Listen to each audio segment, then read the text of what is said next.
Trials of the Jedi by Charles Soule is the final High Republic novel. It comes out on June 17th, but I got a chance to read it early, so here are my spoiler-free thoughts on the book.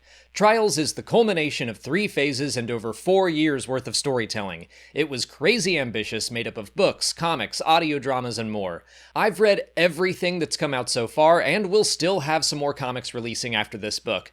But I say all that to tell you that this review is coming from the perspective of a completionist, because I do wonder if some of the events of Trials will feel sudden to people who might have only read the adult novels. The central plot of the book is about returning the Nameless back to their homeworld, Planet X, and the Jedi hit the ground running with that right at the start, to the point where even I was surprised. I thought there'd be some discussion or a little more explanation, but no, they're all on board and ready to go, which worked great for me having read everything. A lot of this mission was set up in the young adult novel Tears of the Nameless or in the manga Edge of Balance Premonition.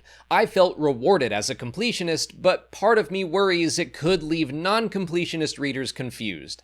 As for me, Trials hitting the ground running like that was fantastic. Many of the High Republic stories have started a little slower. That's not always a bad thing. The Rising Storm had a long build for the first half of the book and then had a crazy second half. But Trials dove in and did not stop. The pacing of this story was great. A lot of the early chapters were kinda long, keeping things moving but also establishing the building blocks of the story.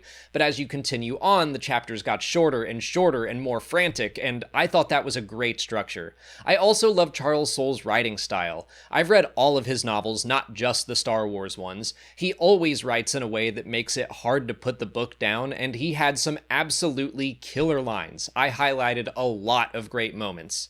Trials also elevated the final phase of the High Republic for me. There have been some great stories in Phase 3, but things haven't felt quite as unified as they were back in Phase 1.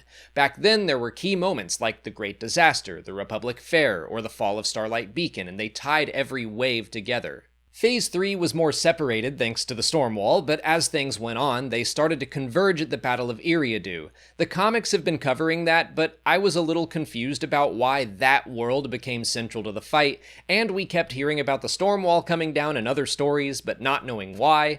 Trials of the Jedi really made me understand the Battle of Eriadu more, to the point where I think I should revisit some of the comics.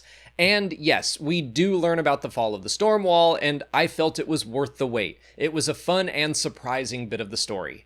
I will say that this book moves so fast and has so much to get through that I felt it was more plot-driven than character-driven, which wasn't a huge problem for me because I've spent 4 years reading about all these people. I understood them and their motivations, and I found most of their arcs to reach satisfying conclusions.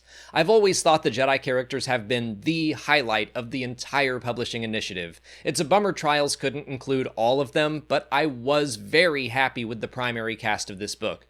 Reath Silas may have become my favorite character of the entire series, and he's there. Aslan Rel was a sleeper hit of Phase 3, and he was a standout in Trials. Avar Kriss and Elzar Mann, of course, get a lot to do. I was so happy to have more from Bel-Zettifar and Buryaga. The mission brought in a healthy mix of major players from all of the books and all of the comics. Like I said, I wish there could have been even more, and I also wish there were some extra moments where we just let things slow down. There's a chapter where the main cast are traveling to Planet X, and they're just existing with one another, and I thought that was great. I would have loved more of that, but Trials had so much to wrap up and so many questions to answer, I guess there just wasn't time. Another character I have to discuss is the villain of the piece, Marchion Ro. He was interesting for me in this book. This is hard to discuss without spoilers, but some of his motivations felt like they took a sharp turn for me. He did some stuff I wasn't expecting that I think could have been foreshadowed a bit better. But I have to admit that when I look at those moments, they are completely in line with what it means to be a nihilist. And even if there were some moments that gave me pause, I did love how his story concluded. I think my biggest criticism of Trials of the Jedi might be that it was too short. The book had so much to conclude that I just don't think it could touch on everything, especially on Planet X. I had a ton of questions about the Blight and how it worked, where it came from, the nature of the Nameless, and if you read Path of Vengeance in Phase 2, there are probably some things you've been wondering about. Most of those questions are addressed, but not all of them, and I have to admit some of the answers still left me confused, which I don't necessarily mind because it opens up a lot of fun discussion points. There are some very metaphysical, mythological things going on. It's along the lines of Mortis, or the Wellspring of Life, or the World Between Worlds. I'm not saying it's directly connected to those realms, but it feels similar. I love when Star Wars does weird stuff, but that means we don't always get very direct and obvious answers, if that makes sense. But yeah, I could see that frustrating some fans, and like I said, not every story element that's been set up over the past 4 years is resolved. There are still some more comics, so maybe more answers are coming, but I think many readers will consider Trials of the Jedi to be the big finale. Honestly, the situation kind of reminds me of Season 2 of Andor, 12 fantastic episodes that still left me sad some things got skipped. What Soul chose to focus on, he handled very well within the pages he had. Just like I wish Andor were longer, I simply wish the book were longer, or maybe there could have been one additional wave of stories so Trials of the Jedi didn't have to do quite so much. I think I've said that about all 3 phases of the High Republic. I wish there were just a little bit more.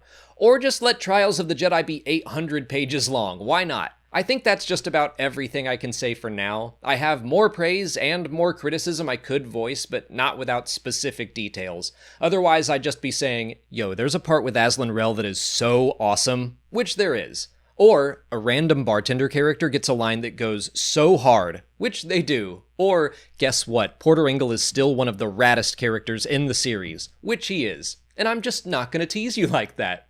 So I'll just end saying that I like Trials of the Jedi. I didn't love it as much as Light of the Jedi, but I do tend to enjoy beginnings more than endings. And part of me is just feeling bittersweet that the High Republic is coming to an end.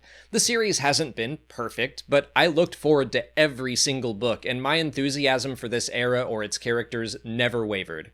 So I'm just sad to see it go. But, okay, here's one final tease. There are lots of conclusions in Trials of the Jedi, but there are also a handful of fun story hooks. I don't know if there are any plans to continue telling more stories about these characters, but the potential is for sure there. One in particular has me kind of desperate to know more. Okay, for real now, I will wrap up. I know I'll be doing a full review of all of the High Republic when the final comics are released, just to talk about the story as a whole and the structure of the phases and all of that. I've still got more High Republic videos planned out, so don't worry. If you want to listen to Trials of the Jedi for free, you can on Audible. Just follow the link in the description or visit audibletrial.com/Star Wars Explained. There you can sign up for a free trial that comes with a credit for an audiobook that you can use on Trials of the Jedi. This one is narrated by Mark Thompson, who does an awesome Marchion Ro voice. And the audiobooks for the adult novels have been great, with sound effects and music, so it's kinda like listening to a movie. But that's it for today. If you haven't already, please like this video, subscribe to the channel, follow us on our socials, and consider checking out our Patreon page. We'll be holding a book club meeting for Trials of the Jedi about a month after its release. As always, thanks for watching, and may the Force be with you.